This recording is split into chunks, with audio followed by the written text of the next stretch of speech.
كثر الطلاق بزاف في هذا المغرب. الطلاق كثر في المغرب حيت الرجاله والعيالات كل واحد يجبد راسو، حتى واحد ما باغي يصبر للاخر. يقول لك انا خصني حياتي، الولد يقول لك انا خصني حياتي نبقى حر، ما عندي ما ندير بهذا الزواج ديال السيطره. ما فهمناش علاش هادشي.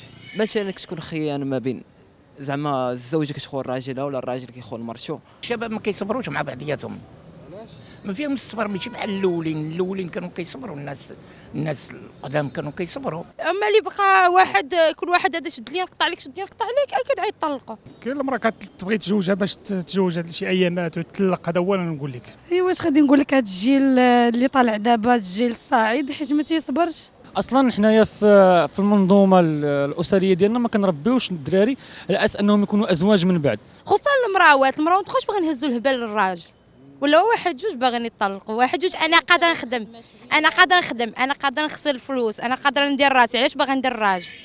عيب تمشي المراه كاع ما تمشيش كاع عند المحكمه ولا تمشي تقول نطلق ولا تولد ولا شي حاجه باش تاخذ النفقه ديال الدراري وداك الشيء باش تاخذ الحريه ديالها، وهذا هو اللي بان ليا. عيالات دابا مابقاوش ديال الزمان، مابقاوش خدامين الصراحه، قليل 5% 6%. تقريبا 40% 50% غادي تكون. العدد ديال الناس كتلاقى معهم قالت لك انا مطلقه، شنو هو السبب؟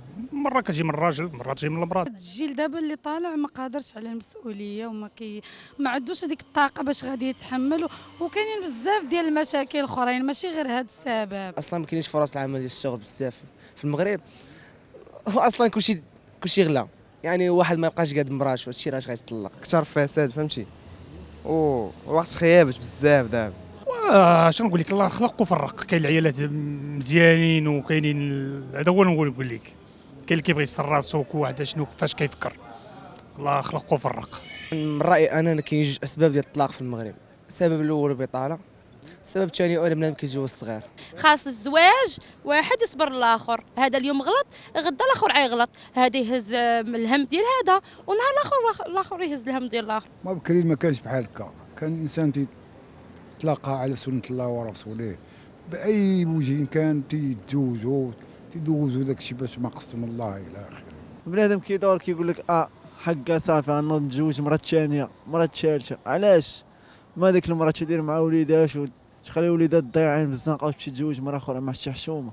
صعيب تشوف عائله تشتى في هذا الوقت. الاغلبيه كيتزوجوا على الطمع، باش انها هي طامعه في الراجل والراجل كيطمع فيها، ولا دابا الراجل كيبغي مراه انها خدامه باش تعاونو، وملي كيلقاها خدامه ومتوفر داك الشيء، ملي كيشوفها هي خدامه صافي هو تيجلس ما كيبقاش خدام، تيعطيها المسؤوليه كامله لا هي. مابقاش هذاك المفهوم ديال الزواج ديال شحال هادي، زعما غنتزوج غنتستر غندير وليدات يربيهم يخرجوا نساء ورجال الغد. ننصحهم باش إذا تلاقى البنت مع الولد خصهم يصبروا على بعضياتهم، واحد يعاون الآخر باش يكونوا يعني واحد العش يكون مزيان.